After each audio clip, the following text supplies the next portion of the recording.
Follow the money. That's what I always say. You always follow the money. Yeah. This is Follow the Money with Mitch Moss and Paulie Howard on VSiN. Here we go. Welcome in. It is Follow the Money on VSiN, the Sports Betting Network. Mitch Moss along with Paulie Howard.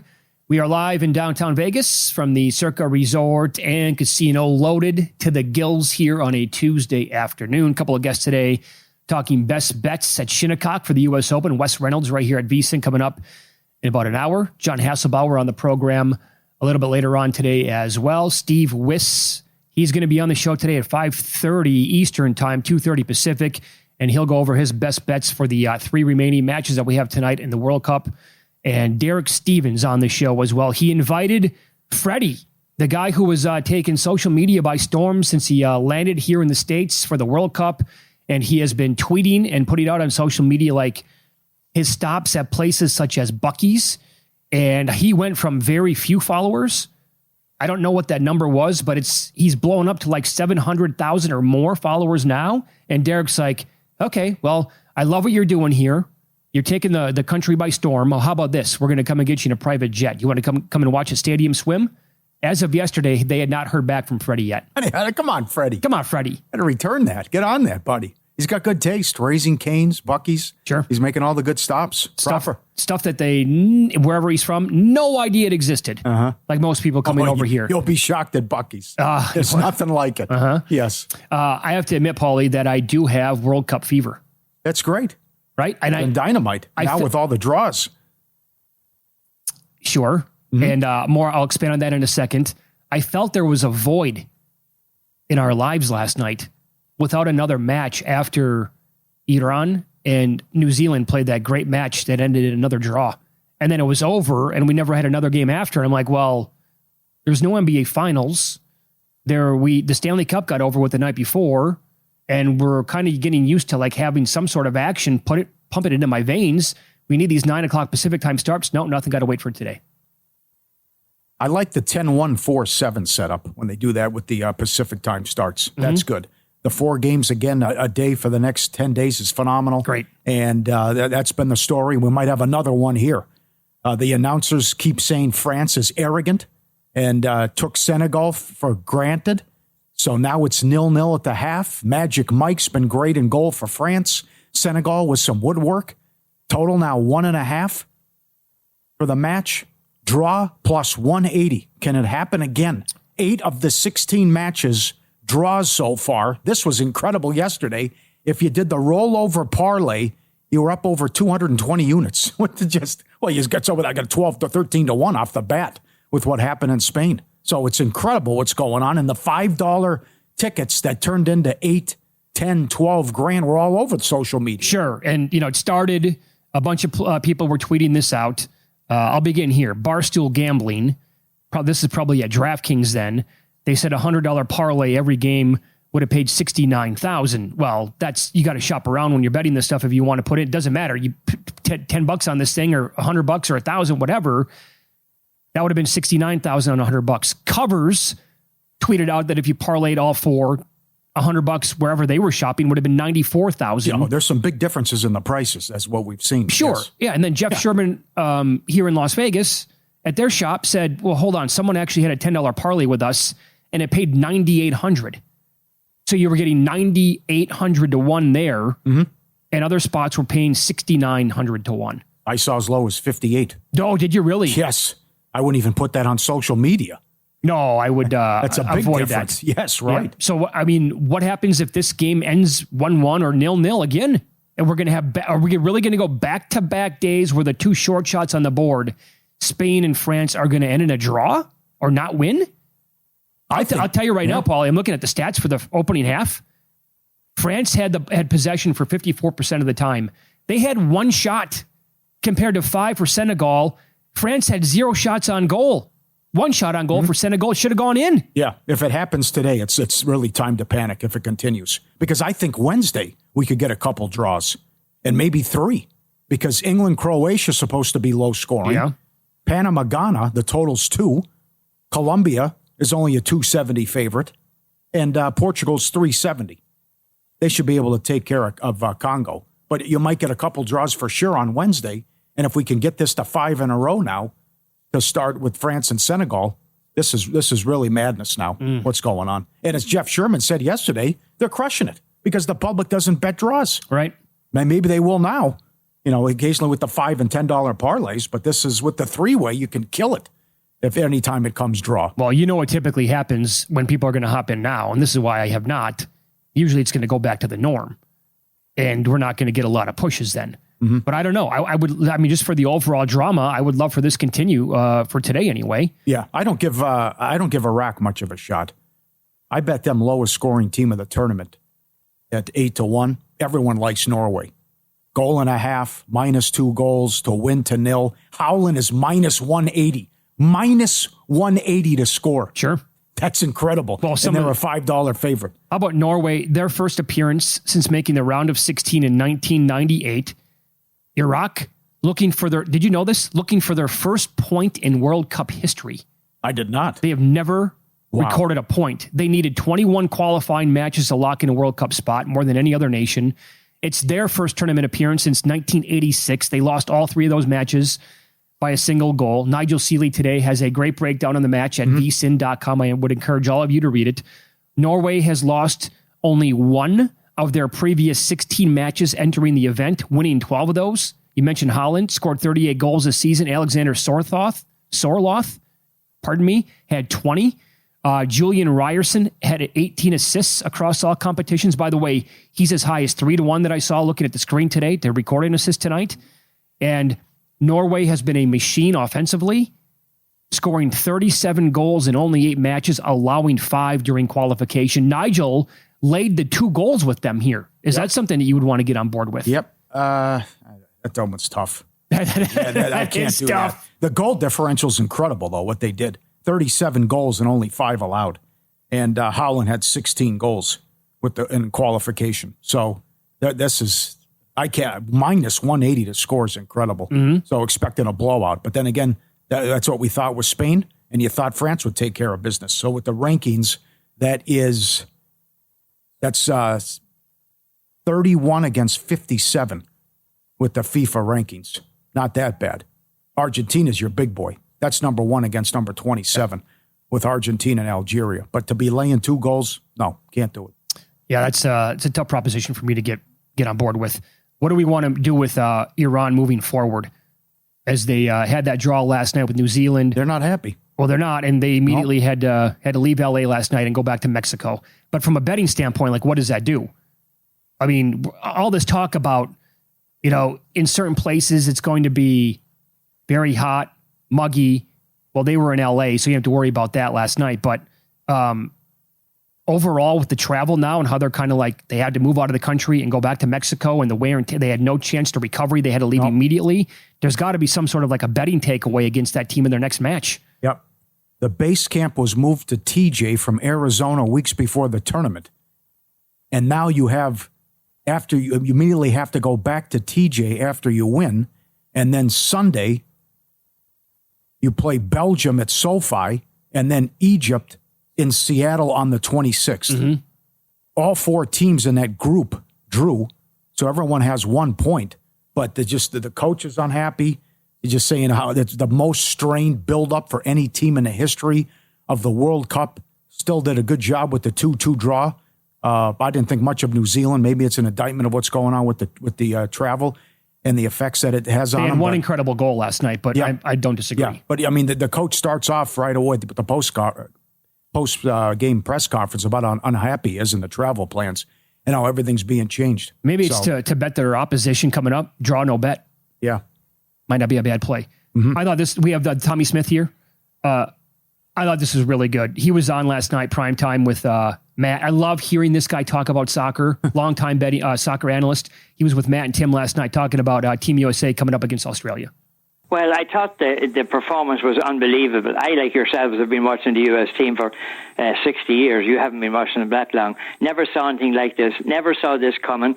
Because if you looked at Paraguay had played 18 games in South America, and that's a very, very hard conference to come out of, and they only allowed 10 goals. Here we are looking at the scoreboard at half-time, and the US have notched 3 goals against them. I mean, Balogun's second goal, when he put it up in the corner at the old onion bag, there was nobody going to stop that. It was a brilliant performance by them.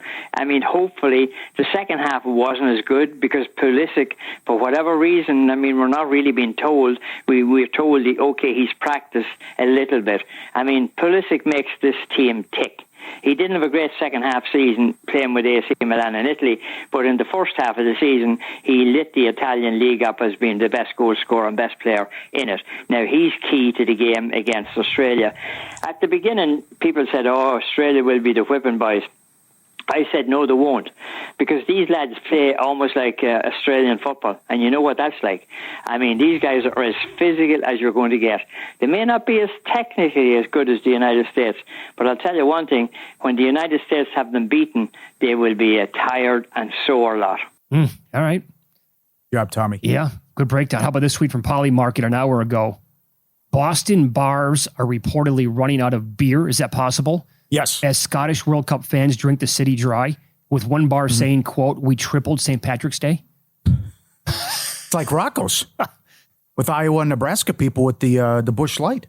Can't get enough of it. No, right? You can't keep it in stock. They won't stop. At 2 bars. The whole But Kevin said yes. Yeah, but the whole city Can't of get Boston? enough. That's it, guys. We can't get enough. We're out. 3 times Sorry. St. Patty's Day? Yeah, and St. Patty's Wow. Day, kind of a big deal back there. Oh, that's impressive.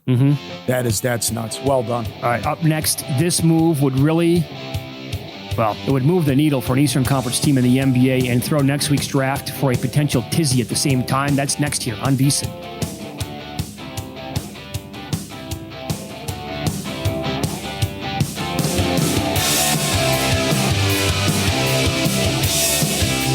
Let me get your attention real quick, podcast listeners. I've got something for you that almost feels too good to be true. First, credit where credit's due. If you're listening to this podcast, you're already leveling up your betting game. You're riding along with our best bets and top angles. And when there's a good game on, you're getting involved with a few props and alt markets as well. There's one more layer if you really want to step things up, and that's VSiN Pro. I've mentioned it before, but things are only getting better for our pro subscribers. We just rolled out our MLB prop projections, breaking down some of the best edges across strikeouts, hits, home runs, and more. And that's on top of everything else pro subscribers already get, including public betting splits, expert picks, and betting guides across the sports calendar. If you haven't tried it yet, stop sleeping on it. You can get your first month just $9.99 or save big with promo code POD26 on the annual subscription.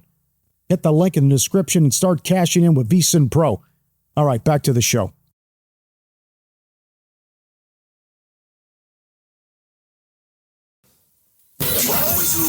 Follow the money. That's what I always say. You always follow the money. Yeah. This is Follow the Money with Mitch Moss and Paulie Howard on VSiN. Good to have you on board. Thanks for watching YouTube TV, listening Sirius XM channel 158, iHeartRadio, TuneIn Radio, or any of our great affiliates across the country. Absolute wow, what is going on right now between France and Senegal. Senegal scored a minute ago to make it 2-1, so both teams' score got there, and the overcashes. Just now, Mbappe, a laser beam from like 40 feet out the way it looked. I could be off on that, but he hits another one, his second of the match, and now 3-1 in extra time. 13-1, 3-1 exact score. BTTS cashes again, plus 115. What a goal. Holy smokes. Bye-bye, under 2.5. Get some best bets now at the U.S. Open, which begins on Thursday at Shinnecock. VSiN's very own Wes Reynolds joins the program. Now you can get his great write-ups every single week at VSiN.com. Look at that. God, that goal is incredible. Way out. Did you have anything in this match, Wes? Both teams to score, so that made me very happy as I was listening to commentary before I got on with you guys. And Landon Donovan is like, maybe they should just take the 2-0 and, kind of pack it in. I was like, BS. No, you go for it. You know you're big underdogs here, so got to get something on the board. But France goes ahead and responds with that Mbappe heater there. Yeah. Okay, so you're also one of the co-hosts on podcast, very popular podcast here called Long Shots. at VSiN. We'll get into all your bets to win the U.S. Open this week. Let me start with this. If you could only make one bet to win this event this week, who would that golfer be? It would probably be a guy that I didn't bet. It'd probably be Scotty, just because he fits all the narratives, right? He's 6-1, by the way, at some shops, which is more than double the price he was at Oakmont last year at 275. And, it's Father's Day. He just became a father for the second time a couple months ago.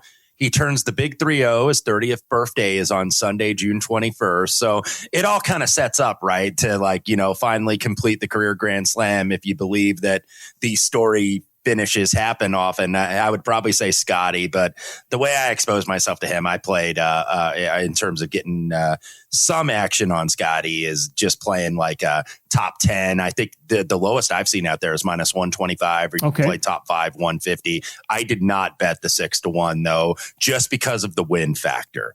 I think the wind in this weather is going to bring a lot more players into it here. So it's not as cut and dry necessarily on the favorite. Oh, how bad could this be then? Because I think the course is going to be the story. The last time we had it here, Koepka won at 1 over. So if we have the wind up to 30 miles an hour, what's these scores? How bad could these scores be? Well, what did Don Johnson say in Tin Cup? I'll take them all day, 18 of them, and that being pars. And I think even par is going to be a very good score here. And keep in mind, at the U.S. Open at Shinnecock, and this is the 5th time they've now played it there since 1986, there were 4 U.S. Opens. Only 3 players finished under par for 72 holes. Ray Floyd when we won it in 86, and then Goosen and Phil Mickelson, who was second. So you've had 3 players in all these U.S. Opens, and I think that's what it's going to be. It's going to be a little bit similar to Oakmont last year, where you're going to get the carnage, and especially the weather from a wind perspective. If it's going to be as bad as it's forecasted, and it can obviously change, you're going to get carnage here. Even though these fairways are really wide and these greens are really big, it's going to be hard even for putts, even though they've slowed down the greens to 12 on the stent meter. It's going to be hard for these greens to hold putts. What do your bets look like based on that, or maybe some matchups with how the wind is going to play out on Thursday? Because I believe it's going to be more impactful later on in the afternoon. Yeah, I played a little bit more of an international flavor. And I do think if you're going first round leader, by the way, maybe go a little bit more on the morning flight, even though that's always tough to predict. But the early tee time, so obviously Scotty and Rory got put up there, and you want to look, I think, at the early Thursday. But in terms of outrights, I went with guys that have history in windy courses. And by the way, if you've seen this course, this is very much an American links style course, not maybe pure links like you see over in the UK, but it is very linksy. And so I had kind of a European flavor on the card this week. And I'm going with my gut here because I pinpointed him all year. I felt like this was the spot, or maybe Birkdale next month for the Open. Tommy Fleetwood. I think this might be the time, and this is as good a spot as any for him to get his first major. Remember, he was runner-up here to Koepka when he shot 63 on that back 9 and finished 1 back. What's going to really determine the factor, I think, this week is, in terms of winning, is around the green and scrambling, more so than driving, because these fairways are big. You can either try to bomb it, or you can be a little bit more conservative and rely on the irons. Keep in mind, 70% of the fairways were hit in 2018, but only 54% of the greens. So approach will matter a little bit more than driving, but I think around the green and scrambling, where Fleetwood is top 5 on the PGA Tour, a lot of positional driving, and I think that's pretty good for fairway Jesus. Okay. Also around that same number, and I know Jeff Seeley was making the case for him last week for the U.S. Open. He's going to be on the show tomorrow. You like Matt Fitzpatrick this week as well? I do, and I feel like he's going to play very well. I feel as good about him as I felt in 2022 when we hit him there at Brookline. 3-time winner already on tour this season, was runner-up last week at the RBC. Couldn't quite run down Bud Cauley, but 4th in approach, 4th in greens and regulation, 12th here, by the way, in 2018, a pedigreed player on these links type courses, former winner at the Dunhill Links, close calls at the Scottish Open at Renaissance, which I think is a kind of a similar course to what we see at Shinnecock. So, I'm going to go with Fitz. Fitz has been as consistent as anybody on the tour this year. Let's follow the money here on VSiN, the Sports Betting Network. We're getting outright bets for the U.S. Open beginning on Thursday at Shinnecock with Wes Reynolds, and he is on the Progressive guest line. I bet Russell Henley to win a major at every event last year. Did not get there. I thought last year was his year. And now he's 40-1 to win at Shinnecock. I have not been betting him so much this year, but you are. You like him. Why? Yeah, he was a disappointment at the PGA after he was kind of lurking there at the Masters behind Rory and behind Cameron Young and Justin Rose. He actually had a share of the lead at one point. He was first round leader here back in 2018 when he kind of wasn't really a known commodity at majors, but now he is. If you look, the last 14, and this dates back to 2023, he's been in the top 10 6 times, consecutives at the U.S. Open. Very good iron player, very good fairway finder, good drives gained, tee to green, the whole 9 yards. He's actually number 5 in the world. And you're seeing him at some shops still priced at 40-1. I think it's because of that lack of major championship. It's like, well, is he really good enough to win a major? But I think in a grinder, that's where Russell Henley succeeds because it's not totally about distance here. And he's been competitive in a lot of these majors, and it's just kind of getting over the finish line. So I actually thought that was a pretty good number if you can get him kind of close to 40-1. How about two guys 45-1 that you grabbed with Burns? Let's start with Burns. Yeah, Burns' consecutive top 10 finishes at the U.S. Open, was the 54-hole leader, if you remember last year at Oakmont, and then he finished T7 because everybody kind of went sideways except for J.J. Spawn there last year. First-round leader last week at the Canadian Open, was also 4th at the Memorial 2 weeks ago.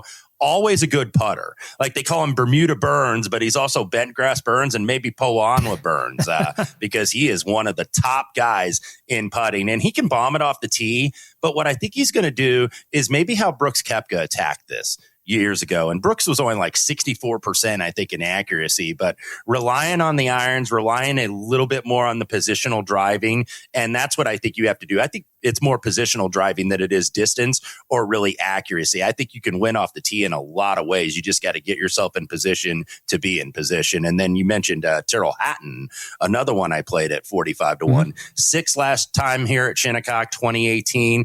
He's another guy kind of like Henley that's inching closer and closer in major championships. T3 at the Masters earlier this year, T4 at Oakmont for the U.S. Open. Comes in with the win, by the way, at Valderrama, the famous course in Spain, at Live Golf Andalusia, where he held off his buddy, John Rahm, on his home turf. He also became a new father a couple months ago, so he's got the quote-unquote nappy factor, so that could apply to Tyrrell Hatton. 3-time winner, by the way, on the Dunhill Links. So I think he's going to like this course. Everybody makes his temperament, but I think that works for him a little bit. You know, it is just kind of having that little bit of an edge, and he's shown patience. Like he hasn't gone off the deep end and imploded like we've seen in years past in some of these big tournaments. You know, he's kind of stayed with it, recover from a mistake, and then go onward. So that's your one live golfer you're going to attack. But it feels like books are begging people to bet on DeChambeau. I mean, I saw him drift out to 35-1, so I don't think they're getting any handle on that guy to win. And I don't really blame bettors for not really wanting a piece of him this week. One more guy, and I'm on this golfer as well, but he hasn't played a lot of golf lately. State your case for Patrick Reed around 55-1. Yeah, Patrick Reed, 55-1 at Circa Sports. Not a lot of golf lately. Actually, his last 2 events were both majors. Yeah. T12 at the Masters, T10 at the PGA. So he's been rested. He's already got his card locked up, by the way, on the PGA Tour next year because he's won twice on the DP World Tour early in the year. I think that this rest might be a little bit good for him. Keep in mind, he's top 12 in the field on approach, around the green, and putting. So that's the recipe to win here, I think. Best finish he ever had in the U.S. Open was 4th here in 2018. And a little bit under the radar this week for Reed, but I think he's starting to get a lot of people liking him, including you and I, Mitch. Yep. You can follow Wes on X. He is at Wes Reynolds 1. Does a great job with Kelly and Matt every single week. It's a very popular podcast here at VSiN called Long Shots. Wes, thank you. Go get him this week. We appreciate the time. You bet, fellas. Thanks for having me. Join us on the Progressive Guest Line. Here's a question for the audience. So not only will Friday be day 2 of the U.S. Open, Friday at 3 o'clock Eastern, noon Pacific is when USA will take on Australia in the World Cup. It's also Father's Day weekend. Mm-hmm. Are you taking off this Friday? We're already getting a bunch of feedback right now on X saying it's basically a holiday on Friday. So yeah, I'm taking it off. And the ratings for the USA match is going to be absolutely astronomical. Good move. Because I'm off. I'm taking Thursday and Friday off. Are you? And is that like, what's the main reason why you're taking off Friday if you are? Is it because it's Father's Day weekend? Or is it because it's a common, maybe not the U.S. Open, but also because you have to be out somewhere watching the USA play soccer? And we are going to expand on that coming up next with 3 more games coming up. You're going to hear how hydration breaks are impacting these matches, and the popularity of the World Cup is astronomical. Johnny Avello from DraftKings will explain.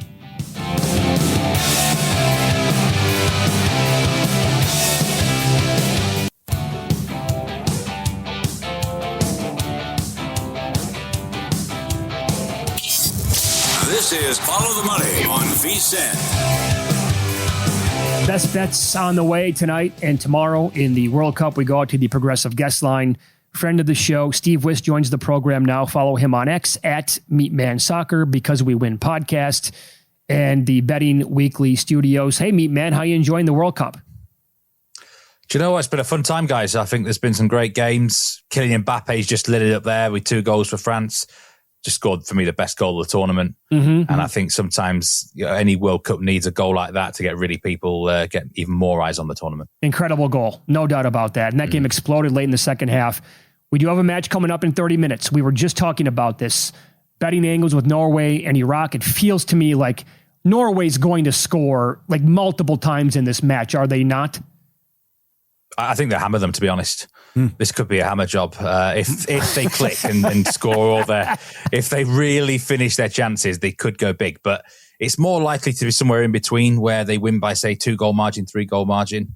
The problem that Norway have is the defence is by far the weakest part of the team. The goalkeeper, I don't rate any of their keepers. They've got a couple of decent defenders, but their offence is absolutely loaded. And I mean, I've got a bet for this game. It's in the player props market. I really like Julian Ryerson to assist at any time in the game, plus 250. There we go. Officially a right back, but he's going to be playing so far high up the field today. He's going to be playing right wing. He's going to be on half the set pieces as well, corners and free kicks. And that's big here because there's a huge height difference between the teams. Norway rank in the top 5 for the tallest teams in the competition. Jordan are in around the bottom 5. Sorry, not Jordan, Iraq are in around the bottom 5 for certain positions.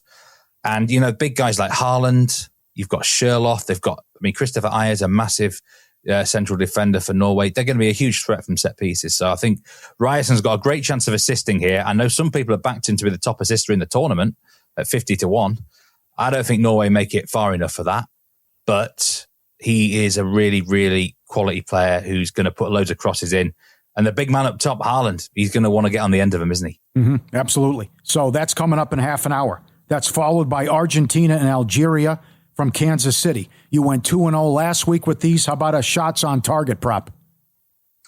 Well, I think Algeria are a little bit underrated in this match. It wouldn't surprise me if they got a point. I think the tie is possible here. You could get a draw. Yeah, I just think Argentina are a little bit overrated to a degree here. If they win, I think it's only by 1 goal.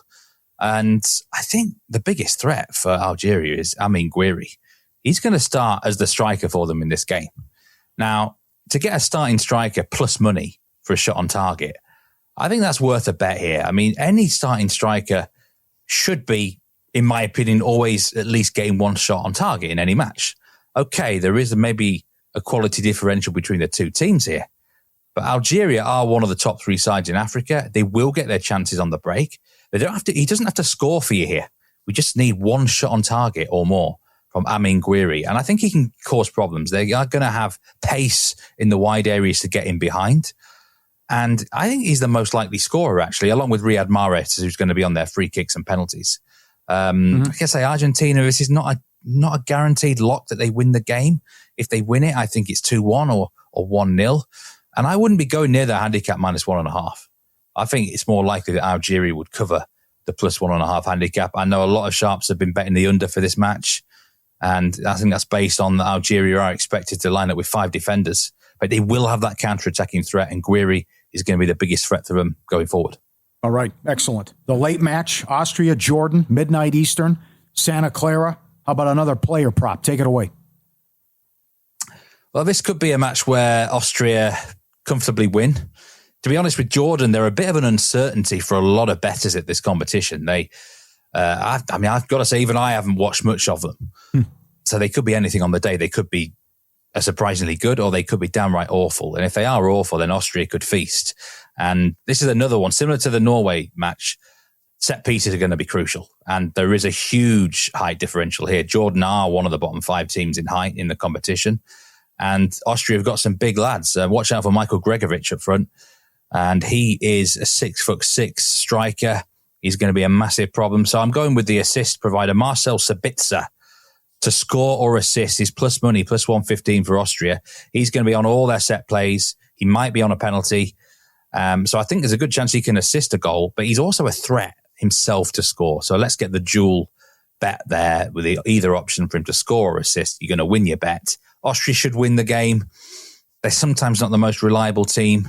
And there is question marks about Jordan. Could they be surprisingly good on the counter-attack? But I think we're looking at about a 3-1 or 3-0 sort of game to Austria. Sabitzer's going to get enough opportunities to score or assist. Okay, let's go to Wednesday. This is going to be, on paper, a really good match the way it appears. You want to attack it with the total. It's England and Croatia. What do you make of it? Under. It's got to be an under 2.5 goals for me here, minus 143. England didn't concede a goal in qualifying. We know they are notoriously slow starters to most competitions, and just keep it really tight defensively.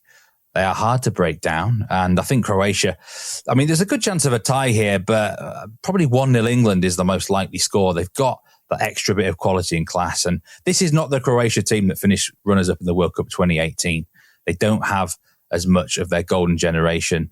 They've got a few younger players coming who are decent, but a lot of the older players now are either gone or just kind of past their peak. So England should find a way to break them down. But I expect both teams to feel each other out in the first half, probably 0-0 at half time.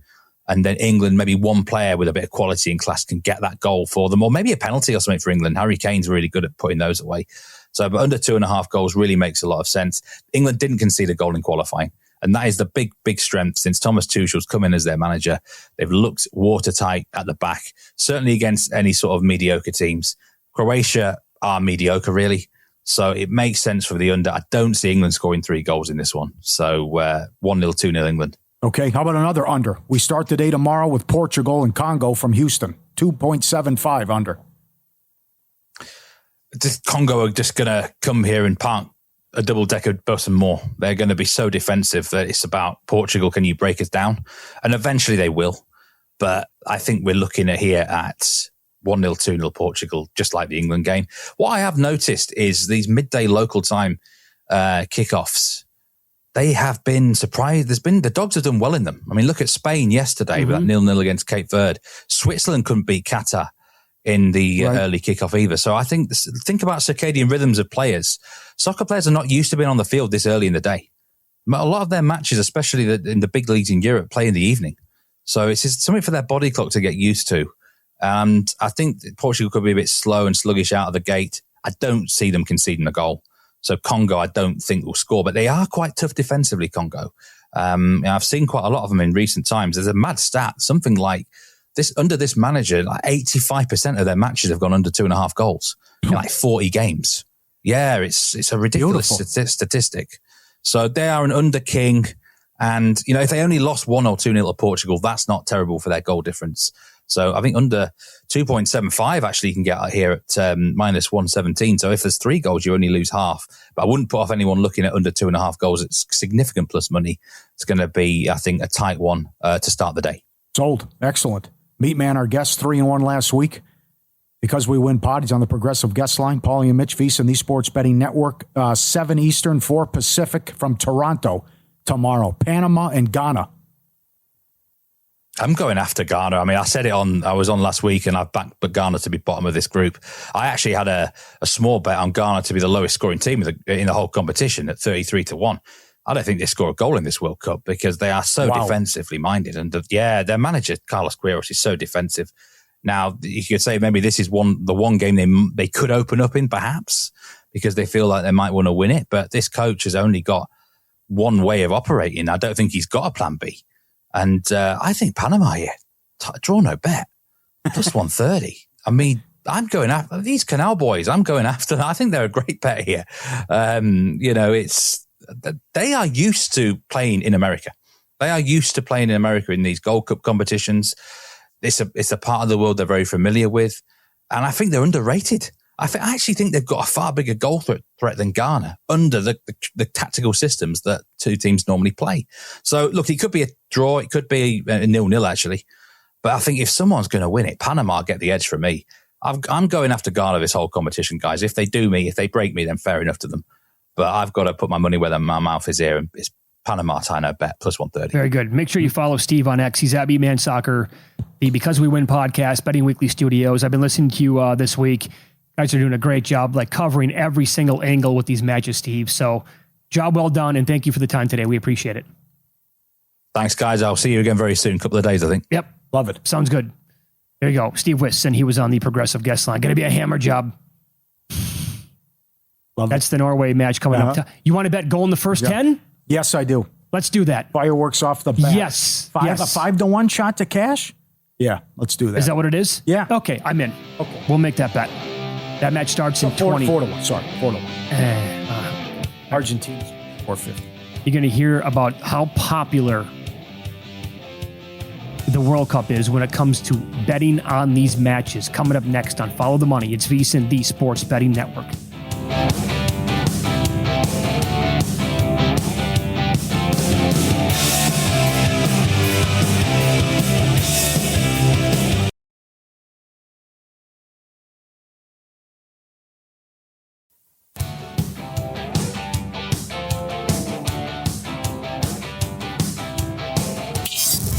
This is Follow the Money on VSiN. Goal! We get one on the board. Holland scores.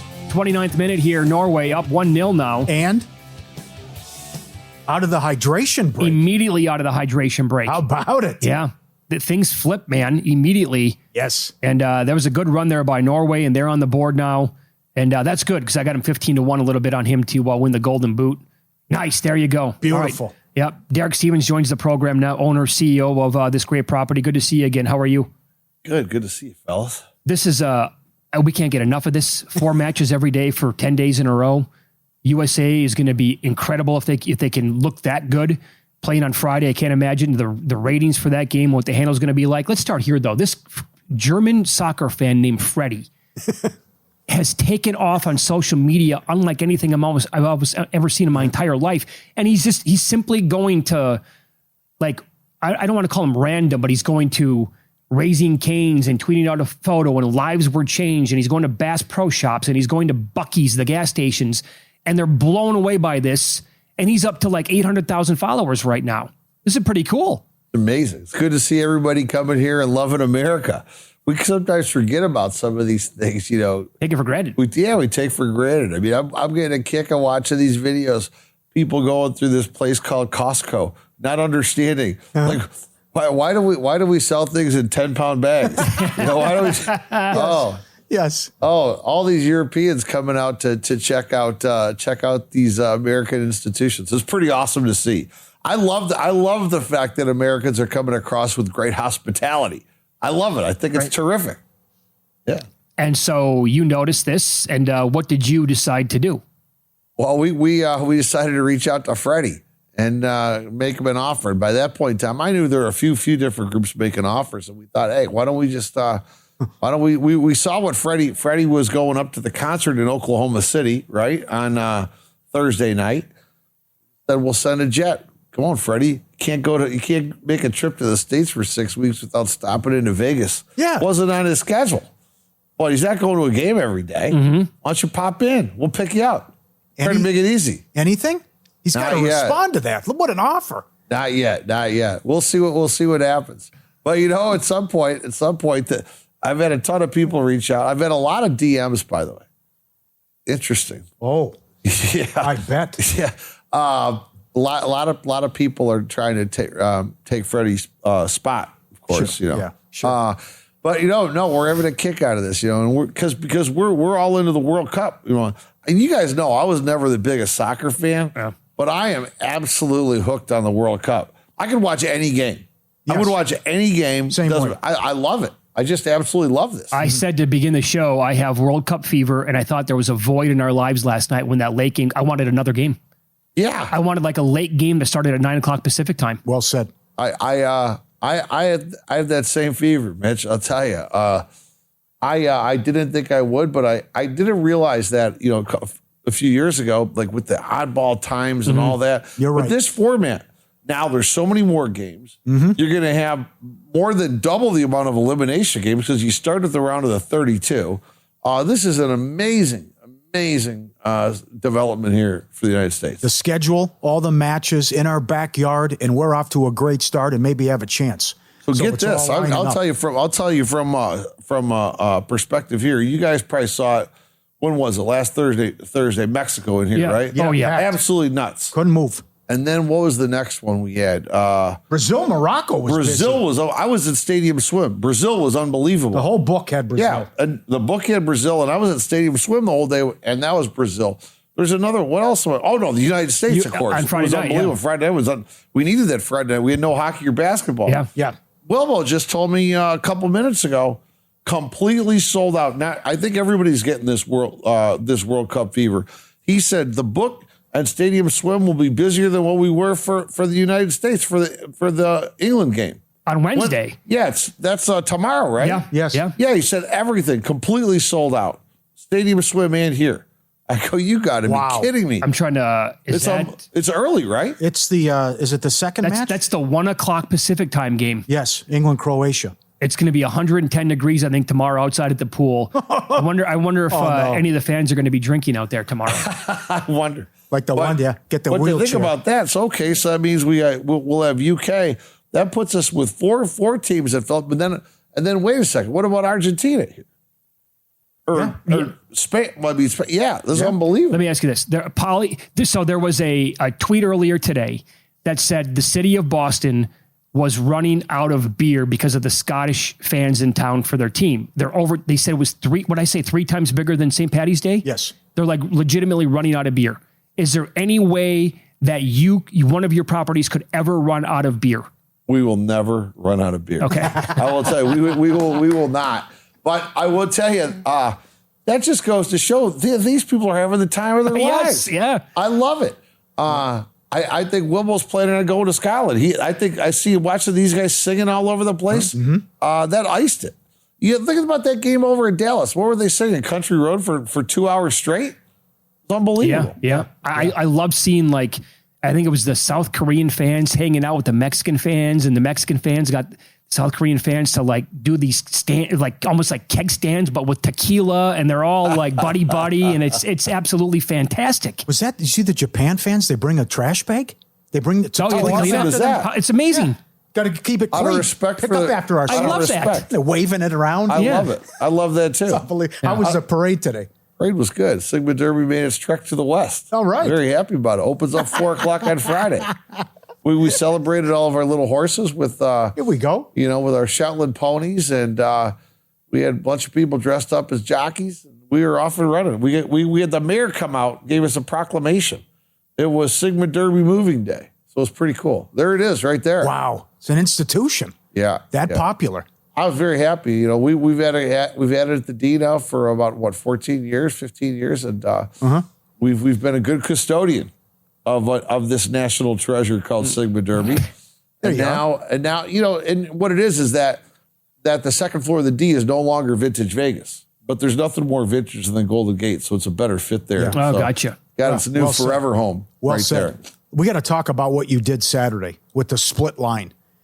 How did this come about, and explain offering NBA Finals Spurs -5, Knicks +5.5? We did this 3-4 years ago, I would say, on a couple of Thursday night football games, maybe a Monday night football game, when the spreads were kind of when they were out there. I think we did it on a 12.5 to a 13 one time, and we always had this in the back of our mind. We thought, this might be the perfect game to go do it. The interest level is high. How can we juice it up a little bit? Plus, let's be honest. There's a lot of competition out there right now. I mean, from prediction markets, things like that, we had to come up with something. How are they going to compete with that? They can't do a split line. We're inherently taking risk. So that was a big part of our thought process here. So we did 5.5. We did 5.5, 6, and we allowed it to move. And it was pretty cool. Generated a little bit of buzz. We took a little risk, but I kind of liked doing it. Well, overall, how good for business, I mean, was it to have the Knicks involved overall, sportsbook wise, casino wise, everything? I wouldn't have thought about this at the beginning of the year, but this was a dream matchup in many ways.